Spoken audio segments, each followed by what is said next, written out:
Ireland's oldest surviving beer.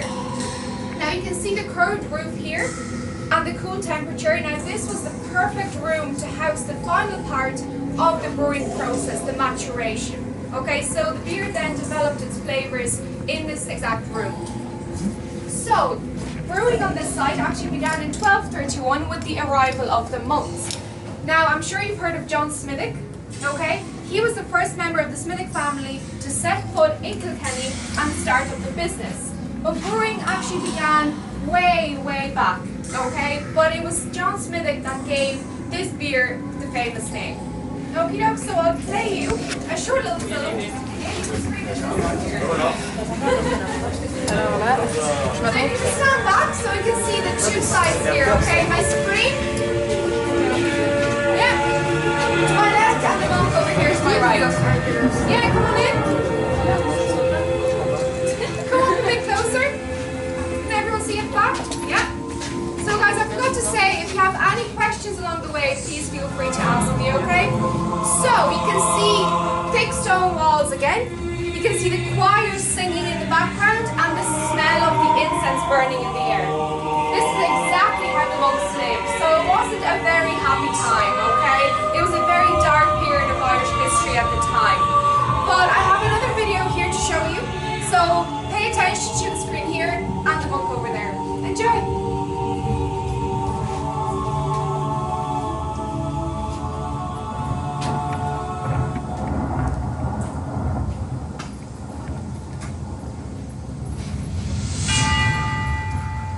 The year is 1231, and we find ourselves in the Abbey of St. Francis in Kilkenny.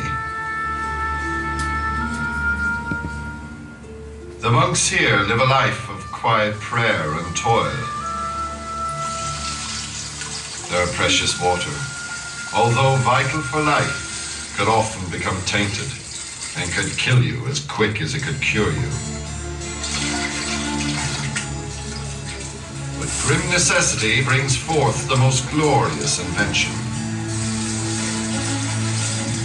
The clever monks take their water. They had to brew the ale.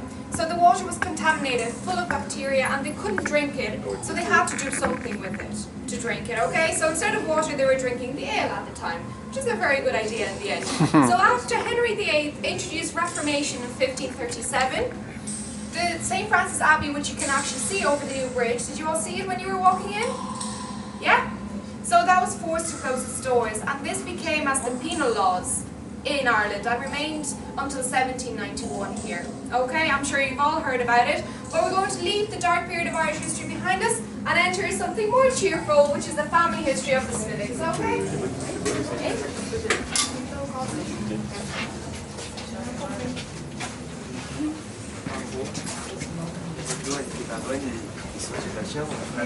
Ils vont la purifier et en fait ça se transforme en miel. Ils vont aller se laisser longtemps. S'il a été en eau, ils vont la purifier avec les produits, du coup ça se transforme en miel, ils le faisaient à chaque fois. Puis après il y a eu la guerre. Et après il y a eu la guerre. Et du coup ils ont donné ouais, enfin du coup ils sont... on dirait trop le sac de glace. T'as vu? Là, là, si, regarde, la petite palle là, genre là. Si, on dirait pas si. Non, non, si.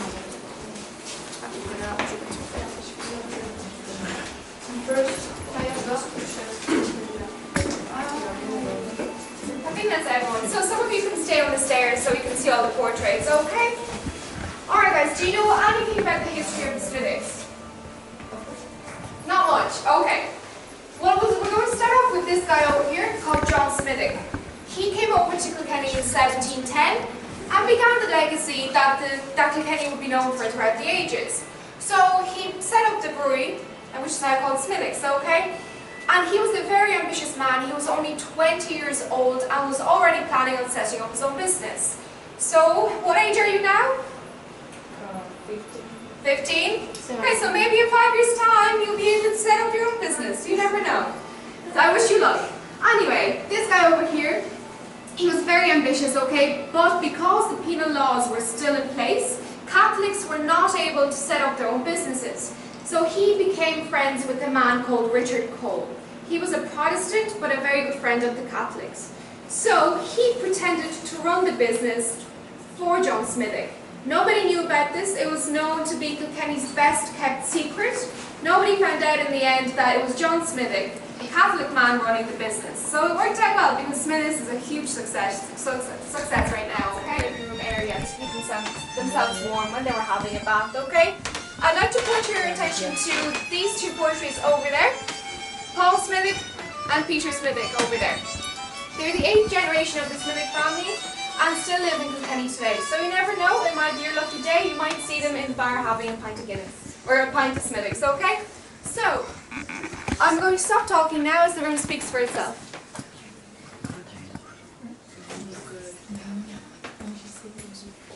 Welcome, welcome my friends, to the Cole House, here in Kilkenny City. The name is John Smithwick. My family left England for Wexford, only to be all but wiped out. One lad made it to Tipperary, where the Smithwick clan overcame adversity and began to grow again. 20 years later, I came to this very house. It was at this stage that I decided to open my very own small craft brewery. Perhaps it was the echo of the monks' brewing, still ringing in the stones. At the time, due to penal law, Catholics were forbidden from running businesses, so the brewery had to be fronted by my business partner, Richard Cole. One of the stipulations of the deed was that every year we supply James, Duke of Ormond, with 2 fat... Thankfully, the army came to the rescue. A thirsty bunch they were. But I lived through the Great Famine. We even opened soup kitchens for the starving. And during the Great Drought of 1952, we had to divert water from our well to the town, so locals didn't run dry. Can you believe that it took us nearly 120 years to finally get our name over the door? This was due to the repeal of penal law.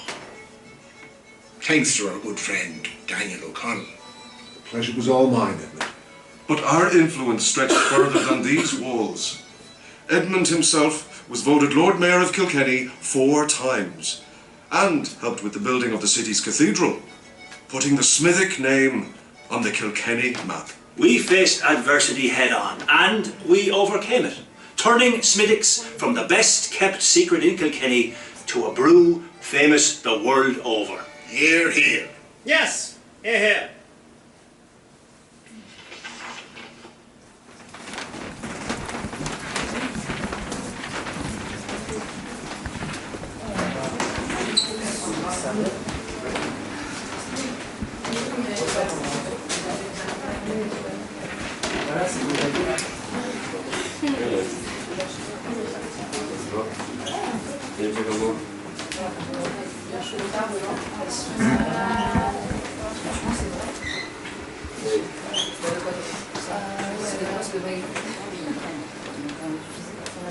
Okay, is that everybody?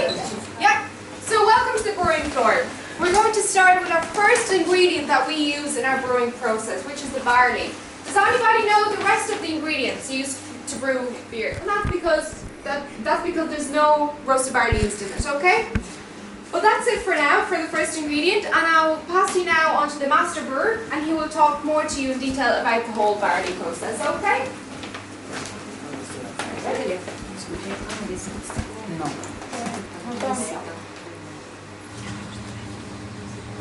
Welcome to the malting house, here at the Smithwick's Experience, Kilkenny. I am the master brewer. The craft of Smithwick's begins with barley, from our local supplier down the road in Atolic. The barley is malted to give the brewer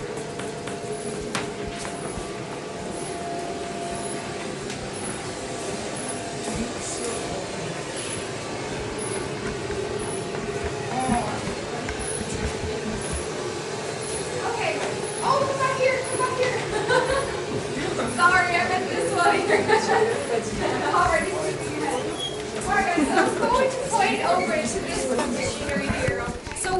barley is ground, we can mix it with our next ingredient, which is the water. I think you mentioned that? Yeah, the water, yeah. So we're going to move over to that fountain now, but before you do that, you can smell the barley over here in the bags, okay? We have roasted barley and malted barley, so if you want to just bring it up to your nose and have a sniff. It smells very nice. That one over there smells like coffee, okay?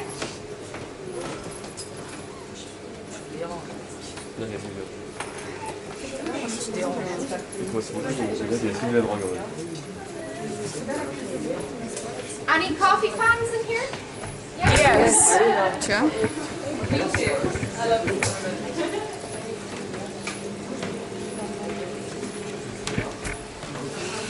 Facebook de la...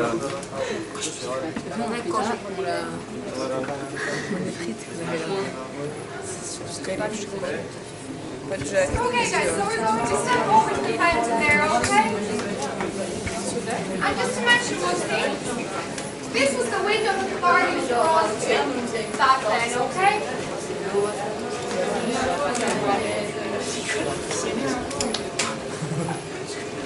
Okay, so since you've only been here a day and you're only staying there one day in Kilkenny, you may not know this, but some of you might, so I'm going to ask it anyway. What river flows through Kilkenny? The river?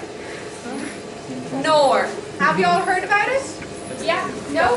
Okay, so it's the river Nor that flows through Kilkenny. So the monks back then would have chosen this location due to the high access of limestone rock. When water passes over limestone rock, which that looks like, it's called mash, okay? And that's exactly what we get when we mix the water and the barley, okay?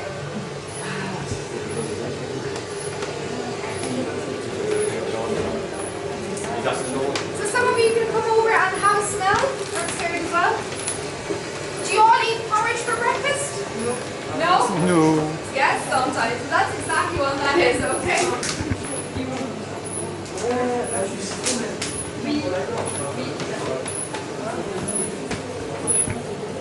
Okay, our next piece of equipment is called the louter sponge. Okay?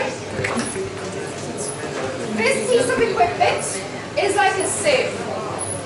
A very handy thing to have in the kitchen, but of course of a much larger scale. So you see here in this window, we actually brought over the mash into here, so you can see it's separated. Because there's a sieve in it, we can see that the grist and the barley sits at the top, and what we get through that when it's sieved through is a liquid called the wort. It's very sweet, it's very high in sugar, and it doesn't taste like Smithwick's, okay? Just so you know. Here, this is quite warm, okay? So this would be another stage of the brewing process. The wort, which is a sweet liquid from the louter tun, travels here, and the hops are added at this stage. So back then, the monks wouldn't have added hops because they had no access to them. So as you can see from being in Ireland for almost 3 weeks now, we don't get much sunshine. So of course we can't grow them. Hops require 16 hours of sunlight.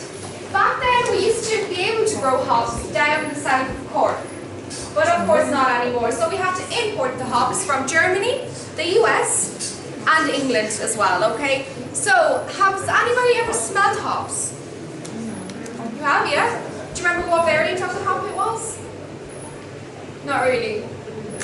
Maybe you recognize there. So we have all bottles of the hops, okay? And we use most of them in our ale.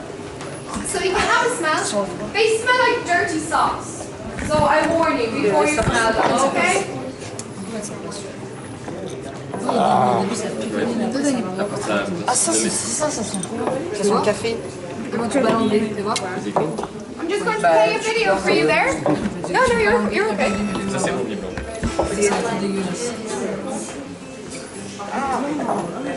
I know. Dirty feet.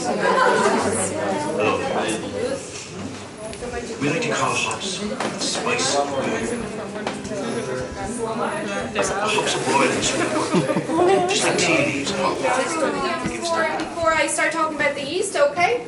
But this was known as the emergency in Ireland. Sorry, World War II, if you didn't hear what this mask represents, okay? It was known as the emergency in Ireland. And due to the rationing of the barley and the sugar, Walter Smithwick, which was in charge of the brewery back then, decided to use beet sugar and have used in 1710. Yeast is a microorganism, so it obviously multiplies. So it's very possible that it's the same strain that John Smithwick used in 1710, okay? Now, when it feeds on the sugars from the wort that we were looking at over there, it actually divides it into alcohol and carbon dioxide. So it's a very necessary ingredient to have in beer. So when it's cooled down,